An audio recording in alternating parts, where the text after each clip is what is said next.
Praise the Lord. Good morning. கர்த்தர் நல்லவர், அவர் கிருபை என்றும் உள்ளது. நெகேமியா 8ஆம் அதிகாரம் 10ஆம் வசனம். இந்த நாள் நம்முடைய ஆண்டவருக்கு பரிசுத்தமான நாள். விசரப்பட வேண்டாம், கர்த்தருக்குள் மகிழ்ச்சியாய் இருப்பதே உங்களுடைய பெலன் என்றான். நெகேமியா 8ஆம் அதிகாரம் 10ஆம் வசனம். இந்த நாள் நம்முடைய ஆண்டவருக்கு பரிசுத்தமான நாள், கர்த்தருக்குள் மகிழ்ச்சியாய் இருப்பதே உங்களுடைய பெலன் என்று நெகேமியா சொல்கிறார். இந்த நாள் நம்முடைய ஆண்டவருக்கு பரிசுத்தமான நாள் என்று ஏன் சொன்னார் என்றால், இஸ்ரவேல் ஜனங்கள் எல்லோருக்கும் முன்பாகவும் நெகேமியாவும் வேதபாரகராகிய எஸ்ராவும் லேவியரும் தேவனுடைய நியாய பிரமாண புத்தகத்தை தீர்க்கமாக வாசித்து அர்த்தம் சொல்லி வாசித்ததை அவர்களுக்கு விளங்க பண்ணினார்கள். ஜனங்கள் எல்லோரும் நியாயப்பிரமாணத்தின் வார்த்தைகளை கேட்டபொழுது அழுதபடியால், இந்த நாள் உங்கள் தேவனாகிய கர்த்தருக்கு பரிசுத்தமான நாள், நீங்கள் துக்கப்படவும் அளவும் வேண்டாம் என்றார்கள். தேவனுடைய வார்த்தை அவர்களுடைய இருதயத்தை தொட்டது, அவர்களுடைய பாவத்தை உணர்த்தியது. எனவே தாங்கள் செய்த பாவத்திற்காக மனம் கசந்து அழுதார்கள்.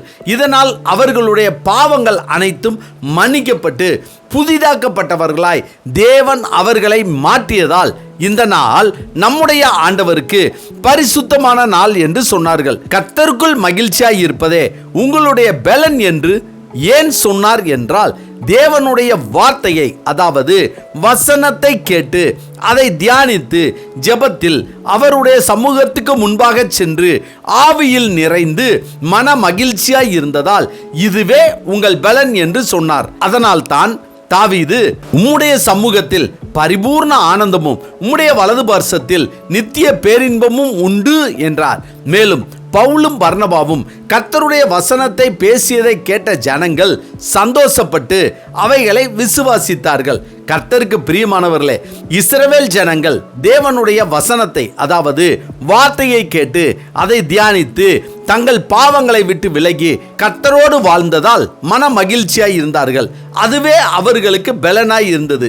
அதுபோல தேவனின் பெரிதான கிருபையால் நாம் அனுதினமும் தேவ வசனத்தை கேட்கிற, படிக்கிற, அதை தியானிக்கிற ஒவ்வொரு நாளும் நமக்கும் பரிசுத்த நாள்தான். அவருடைய வார்த்தையை மட்டுமல்ல, அவருடைய மகிமையையும் பிரசன்னத்தையும் அபிஷேகத்தையும் பெறுகிற, உணர்கிற, அனுபவிக்கிற ஒவ்வொரு நேரமும் நாளும் பரிசுத்த நேரம்தான், பரிசுத்த நாள்தான். அப்படி கர்த்தரோடு அவருடைய வார்த்தையை தியானித்து அவருடைய பிரசன்னத்தில் மகிமையில் அவரோடு வாழும்போது நம் இருதயத்தில் ஏற்படுகிற மகிழ்ச்சி தான் நம்முடைய பெலனாய் இருக்கிறது. அதுவே தேவ பெலன். எனவே அனுதினமும் அவருடைய வார்த்தையை படிப்போம், கேட்போம், தியானிப்போம், ஜெபிப்போம். அவருடைய பிரசன்னத்தை, மகிமையை, அபிஷேகத்தை பெற்று மன மகிழ்ச்சியாய் ஆசீர்வாதமாய் இருப்போம். ஆமென். ஜெபிப்போமா?